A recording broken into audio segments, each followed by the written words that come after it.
नमस्कार दोस्तों, स्वागत है आप सभी का हमारे इस चैनल पर। दोस्तों, अगर आप भी अपनी लाइफ में कुछ नया सीखने की चाह रखते हैं तो इस चैनल को अभी सब्सक्राइब कर लें। ओम नमः शिवाय, हर हर महादेव। दोस्तों, पितृपक्ष का आरंभ कब से हो रहा है? पितृपक्ष के दिनों में किस प्रकार का भोजन नहीं करना चाहिए, सारी बातें जानेंगे इस वीडियो में। दोस्तों, हिंदू धर्म में पितृपक्ष का महत्व बहुत अधिक होता है। पितृपक्ष के दौरान हमारे पूर्वज पितृलोक से धरती पर हमें मिलने के लिए आते हैं। हमारे द्वारा उनके लिए किए जाने वाले श्राद्ध तथा तर्पण, पिंडदान आदि कार्यों से वे संतुष्ट होकर हमें आशीर्वाद प्रदान करते हैं। इसके साथ ही पितृपक्ष में हमें भी कुछ नियमों का पालन करना होता है।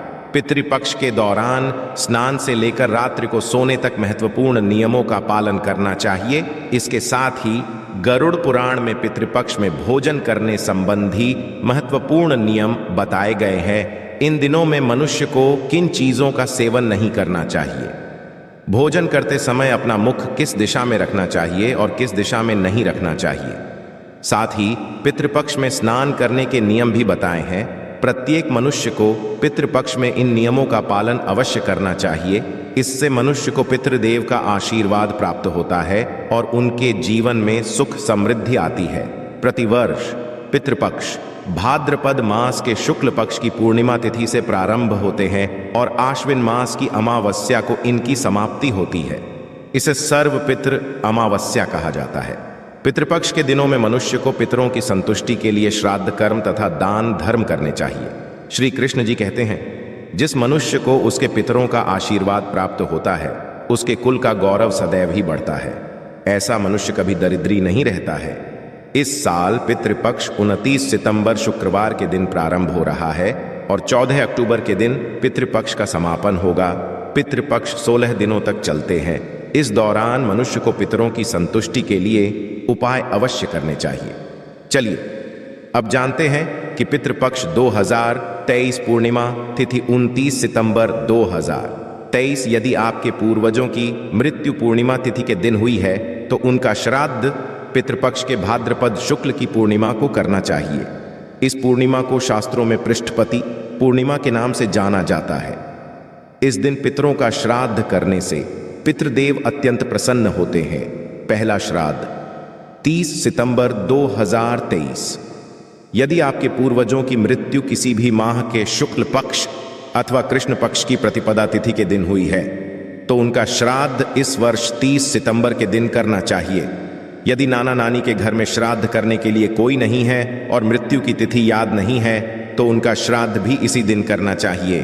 द्वितीय श्राद्ध 1 अक्टूबर 2023। जिन पूर्वज की मृत्यु किसी भी महीने के शुक्ल पक्ष या कृष्ण पक्ष की द्वितीय तिथि को हुई हो उनका श्राद्ध इस दिन किया जाता है। तीसरा श्राद्ध 2 अक्टूबर 2023। जिनके पूर्वजों की मृत्यु कृष्ण पक्ष या शुक्ल पक्ष की तृतीया तिथि के दिन होती है उनका श्राद्ध तृतीया तिथि को करने का विधान है। चौथा श्राद्ध 3 अक्टूबर 2023 शुक्ल पक्ष या कृष्ण पक्ष में से चतुर्थी तिथि में जिनके पूर्वजों की मृत्यु हुई है उनका श्राद्ध पितृपक्ष की चतुर्थ तिथि को किया जाता है।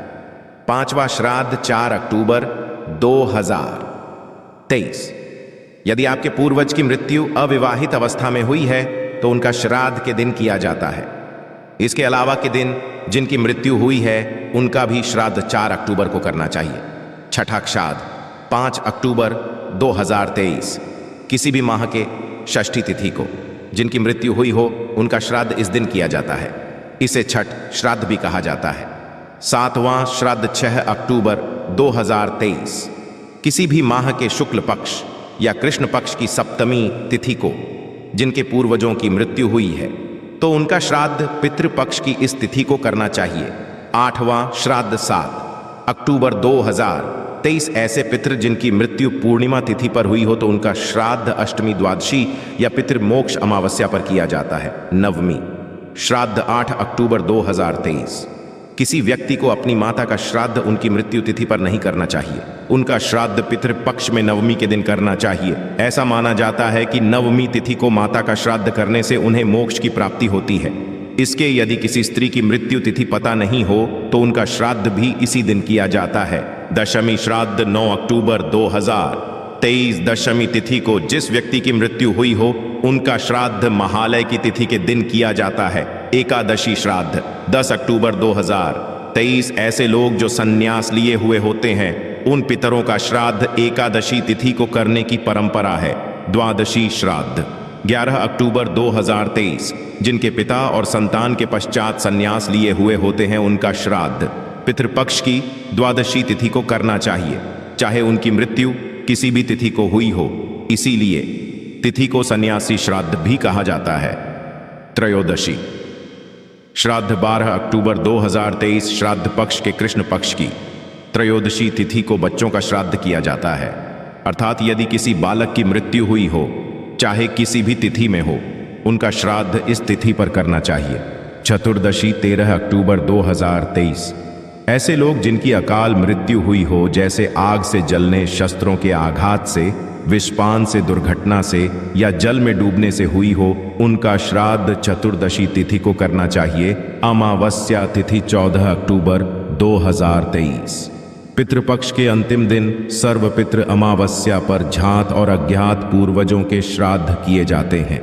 इसे पितृ विसर्जनीय अमावस्या कहा जाता है। दोस्तों, पितृ मनुष्य के परिवार का सुरक्षा कवच होते हैं। पितृशक्ति मनुष्यों की हर प्रकार के संकट से रक्षा करती है। यदि घर में पितृशक्ति का वास हो तो घर में किसी भी प्रकार की दुष्ट आत्मा तथा नकारात्मक शक्तियां प्रवेश नहीं करती है। इसीलिए हमें पितृपक्ष में कुछ ऐसे कार्य करने चाहिए जिससे हमारे घर में पितृशक्ति का वास हो। पितृ को प्रसन्न करने के लिए गरुड़ पुराण में भगवान श्री कृष्ण ने बहुत ही महत्वपूर्ण उपाय बताया है। भगवान श्री कृष्ण के अनुसार पितरों की संतुष्टि के लिए सर्वोत्तम उपाय है दान करना, और दान में भी सर्वोत्तम होता है तिल का दान करना। जो भी मनुष्य पितृपक्ष में पितरों के लिए तिल का दान करता है उसके सभी पापों का एवं दुखों का नाश हो जाता है।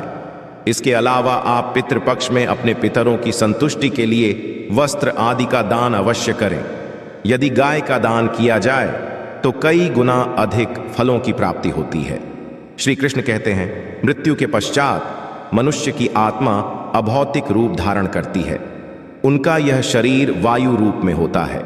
वायु रूप में मृत आत्माएं घर में प्रवेश करती है और अपने परिजनों द्वारा किए जाने वाले कर्म कांड तथा श्राद्ध से वे अत्यंत प्रसन्न होते हैं।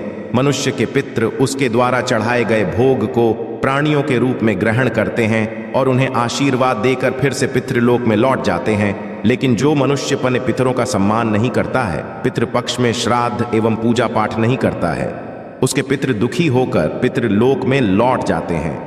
पितृ को दुखी करने के कारण मनुष्य के सभी पुण्य कर्म उसी क्षण नष्ट हो जाते हैं और उसे पितृ दोष लग जाता है। इसीलिए मनुष्य को अपने पितरों को कभी दुखी नहीं करना चाहिए। आइए जान लेते हैं पितृपक्ष में भोजन तथा स्नान करने के कौन से नियम बताए गए हैं। सबसे पहली बात है, पितृपक्ष में स्नान सिर्फ एक वस्त्र धारण करके ही करना चाहिए। निर्वस्त्र स्नान अशुभ माना गया है। पितृपक्ष में स्नान करते समय अपना मुख दक्षिण दिशा की तरफ रखें और पितरों का स्मरण करते हुए स्नान करें। स्नान के पश्चात सूर्य देव को तांबे के पात्र में जल अर्पण करें और पितरों की आत्मा की शांति के लिए सूर्य देव से प्रार्थना करें। पितृपक्ष में स्नान करने के पश्चात ही दान करना चाहिए और दान करते समय पितरों का स्मरण करें। दान करते समय भी अपना मुख दक्षिण दिशा की तरफ रखें। गरुड़ पुराण के अनुसार तांबे के पात्र में तिल का दान करना चाहिए। पितृपक्ष में लोहे की वस्तु का दान करने से पितरों की आत्मा को शांति मिलती है। गरुड़ पुराण के अनुसार पितृपक्ष में कुछ चीजों का सेवन करना अनुचित माना गया है। पितृपक्ष में मांस, मदिरा आदि का सेवन करना वर्जित माना गया है। जब पितृगण अपने प्रियजनों को ऐसे निंदित कर्म करते हुए देखते हैं तो वे बड़े ही दुखी हो जाते हैं। साथ ही पितृपक्ष में लहसुन, प्याज आदि का सेवन भी ना करें, ये तामसिक है और इन्हें पितृ को भी अर्पण ना करें। इन पदार्थों से मनुष्य के शरीर में विकार प्रकट होते हैं। वही यह पदार्थ पितृ को क्रोध दिलाते हैं। पितृगण इन पदार्थों को स्पर्श भी नहीं कर पाते और इनके निकट भी नहीं आ सकते हैं। इसीलिए भोजन में इन पदार्थों का प्रयोग वर्जित है। पितृपक्ष में भोजन करते समय मनुष्य को अपना मुख दक्षिण दिशा में रखना चाहिए। ध्यान रहे, ये सिर्फ पितृपक्ष में ही करना चाहिए। इस दिशा में भोजन करने पर वह भोजन पितरों को प्राप्त होता है और पितृगण संतुष्ट होते हैं। पितृपक्ष में बासी भोजन को भूल से भी ग्रहण ना करें। श्री कृष्ण के अनुसार जो भोजन सात्विक हो वह पितरों को अत्यंत प्रिय होता है। ऐसा भोजन मनुष्य की आयु बढ़ाने वाला, जीवन को शुद्ध करने वाला तथा बल, बुद्धि और ऐश्वर्य देने वाला होता है। इसमें गाय का दूध सबसे उत्तम माना गया है। रसायुक्त फल भी सात्विक भोजन की श्रेणी में ही आते हैं। दक्षिण दिशा मुख करके भोजन करते समय पितरों का आवाहन करें और उन्हें नमस्कार करके इस मंत्र का जाप करें, ओम पितृदेवाय नमः। ऐसा करने से पितृदेव बहुत ही संतुष्ट होते हैं। पितृपक्ष में बिस्तर पर बैठकर भोजन ग्रहण ना करें। भोजन सिर्फ जमीन पर बैठकर ही करें। शास्त्रों के अनुसार पितृपक्ष में चने की दाल और मसूर की दाल खाना वर्जित है। मसूर की दाल का श्राद्ध कर्म में भी प्रयोग न करें, क्योंकि यह एक नकारात्मक व्यंजन है। इसके साथ ही सरसों के साग की सब्जी भी खानी नहीं चाहिए। तो इस प्रकार से गरुड़ पुराण में पितृपक्ष में किए जाने वाले महत्वपूर्ण नियम बताए हैं। तो ये थी आज की खास वीडियो। आशा है कि आज की इस प्रस्तुति में बताई गई जानकारी आपको अच्छे से समझ आ गई होगी। वीडियो अच्छा लगा हो तो एक लाइक अवश्य कर दें। धन्यवाद वीडियो के अंत तक बने रहने के लिए।